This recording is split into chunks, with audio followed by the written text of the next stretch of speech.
Isang mapagpalang araw sa ating lahat mga kapatid. Ako muli si Edwin Bernales ng Batch 3 at itong aking daily devotion. At ngayong araw yung pag-uusapan natin ay kung sino si Yahweh.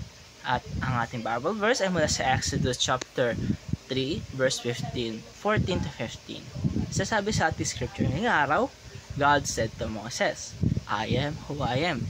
This is what you are to say to the Israelites. I am has sent me to you. God also said to Moses, say to the Israelites, the Lord, the God of your fathers, the God of Abraham, the God of Isaac, and the God of Jacob, has sent me to you. This is my name forever, the name you shall call me from generation to generation.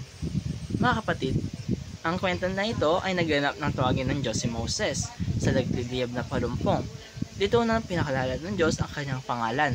Sinasabi dito ay Yahweh, o sa English ay I am who I am. Ngunit ano nga ba talaga ibig sabihin nito? At bakit ito napakahalaga? Ang salitang I am ay nagpapakita na si Yahweh ay walang simula at walang katapusan. Siya ang Diyos na lagi naroroon, noon, ngayon, at magpakailanman. Hindi siya tulad ng tao na nagbabago. Ang kanyang katapatan ay pareho sa bawat henerasyon. Sa panahon ni Moses, ipinalala ni Yahweh sa Israel na ang Diyos ng kanilang mga ninuno ay buhay at tapat pa rin sa kanila. At hanggang ngayon, siya pa rin ang parehong Diyos na ating sinasamba. Hindi siya was, hindi rin siya will be, at siya ay I am. Laging present, laging kasama, at laging tapat. Para sa ating teaching naman ngayong araw mga kapatid, unang-una, sasabi dito, Yahweh means God is eternal and self-existent. Siya ang simula at tukas, hindi siya nilikha at hindi siya maglalaho. Kalawa, Yahweh is personal and relational. Hindi lang siya Diyos sa langit, kundi Diyos na lumalapit sa atin. At tulad ni Moses, tinatawag niya rin tayo sa ating pangalan. At panghuli, Yahweh is constant and faithful. Kahit magbago ang mundo, ang kanyang kabutihan ay hindi nagbabago. Ang ayam noon niya ay siya pa rin ang ayam ngayon.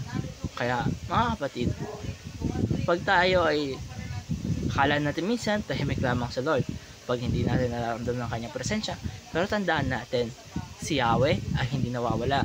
Ang kanyang pangalan pa lang ay paalaala na siya ay laging nariyan. Pag tayo ay nalilito, takot o pagod, maalaala sana natin ng kanyang sinabi na I am who I am. Pag sabihin ito, ako ang lahat ang kakailanganin mo. Kung kailangan mo ng lakas, siya ang iyong kalakasan. Kung kailangan mo ng pag-asa, siya ang iyong pag-asa. Kaya kailangan mo ng kapayapaan, siya ang iyong kapayapaan. At dito nagtatapos ang aking daily devotion. Maraming salamat sa panonood.